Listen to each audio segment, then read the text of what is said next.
The view from above reveals the devastation. While many Pacific residents slept, work crews discovered a levee failure along the White River.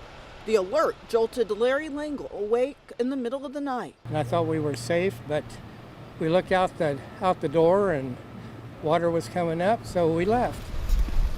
As Larry raced out, Alex Dolby rushed in. It's nerve-wracking. I don't know. I'm really hoping that,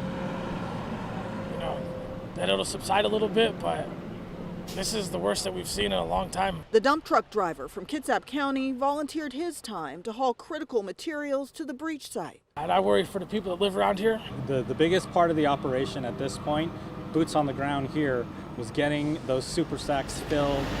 Crews are packing 2-ton sandbags at a quick pace. Days of relentless storms have swollen rivers. In general, water levels are high, and we need to balance all of it region-wide. Every shovel, every sandbag, every minute counts as crews work to seal the breach. That urgency pulled Alex from his home an hour and a half away. His reason? Community. Community. The community is the biggest thing. This is what brings us together, this type of stuff. Put everything aside and just help each other out. It's the extra effort that's needed as the weather keeps testing this community.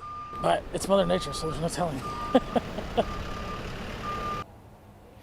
Back out here live, further down the road, waist-deep water flooded parts of the area at times, and the city says plenty of homes still remain in the danger zone, and in those areas, they are not sure when those evacuation orders will be lifted. Joyce? And do we know how many homes the levee failure is affecting?